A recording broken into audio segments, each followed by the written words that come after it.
बापरे, म्हणजे मोठंच रामायण घडलेलं दिसते रात्री. हो ना, खरं सांगायचं तर घाबरलेच होते. आता बघूया स्ट्रेस टेस्ट मध्ये काय निघतंय ते. होईल होईल, सगळं ठीक होईल, काळजी करू नको. हो ना.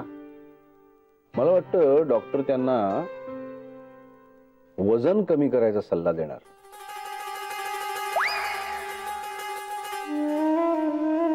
लगेच की अगदी माझ्याकडे बघायला नकोय. अरे मी बघितलं, फक्त बोललो का काही?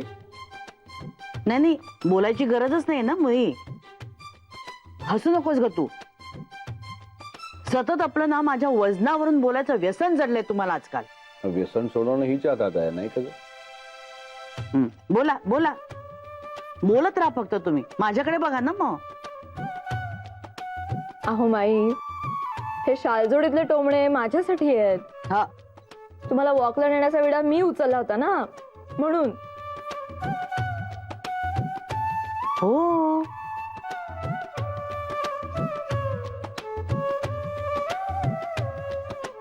बरं मी उठू? हो हो हो, मी आवरते मागचं सगळं. तुला निघायचं असेल ना, जा. आणि आदित्य आई बाबांना घेऊन इथेच येतोय ना. हो हो. मग आम्ही बघतो, तू काळजी करू नको, जातो. सांभाळून जा. बापरे, छातीतल्या कळा म्हणजे डेंजरस नाही का हो? नाही, साहजिक आहे ग, कोणी घाबरून जाणारच. हो. पण ते कळा नेमक्या कशा होत्या त्यावर अवलंबून आहे. काही लोकांना काय राई सुद्धा पर्वता एवढी वाटते. ऑफुलायझेशन ऑफ द सिच्युएशन असं म्हणतात त्याला. म्हणजे बापरे बापरे घाबरून जाणं, असं काही लोक करतात. स्वभाव असतो काही लोकांचा. म्हणूनच मला असं वाटतंय सुरेशराव घाबरलेत बहुधा, त्यामुळे त्या कळा त्यांना हार्ट अटॅक सारख्या वाटल्या. छे, ते काय इतके घाबरट नाही येत हो. आणि त्यांचे बाबाजी की बाबाजी बाबाजी असं म्हंटल की गेली भीती पळून. काय उद्योग नाही ना त्यांना. हो. आणि मग एखादी अशी महत्वाची सिच्युएशन आपण हँडल करतोय असं त्यांना वाटलं ना, बरं वाटतं. मग हार्टचा प्रॉब्लेम असो नसो, हा इश्यू त्यांना 1-2 महिने तरी पूर्ण. जय हो. काय हो? काय हो नाही, जय हो. जेव्हा केव्हा तुम्हाला वाटेल यावंसं तेव्हा या तुम्ही, किंवा मी पुण्याला आल्यावर माझ्या बरोबर या मुंबईला. हो, केसचं काम चालू आहे आणि आता आणखी 2-3 महिने त्यांच्या काही कामासाठी मुंबईतच राहणार आहेत.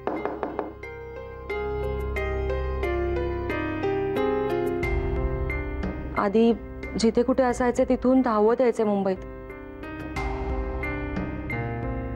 नाही म्हटलं तरी मला वाटायचं माझ्यामुळे उगाच त्यांना त्रास. पण आता इथेच आहेत ते बरे. हो, ते तर आहेच. पण ते मला पुन्हा पुन्हा बजावतायत की हे सगळं मी फक्त अनिलसाठी करतोय. पण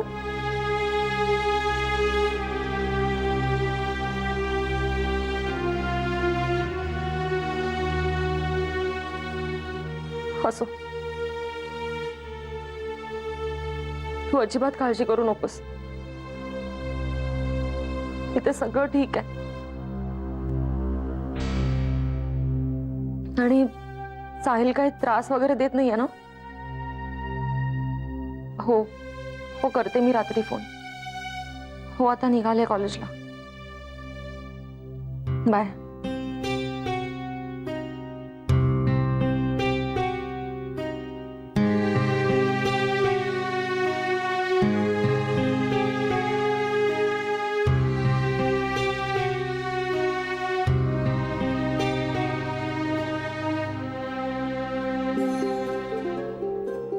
लोकांची भावना उपकार करण्याची नसते,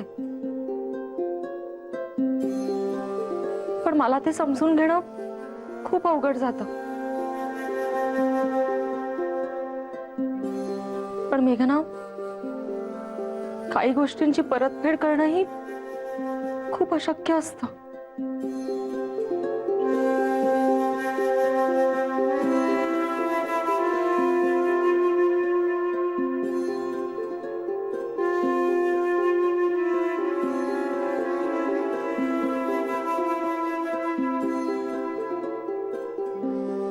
चल, कॉलेजला जायचं आहे ना?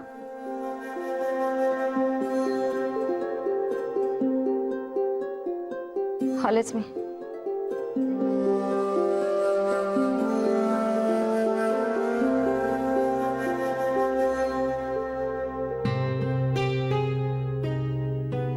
चल.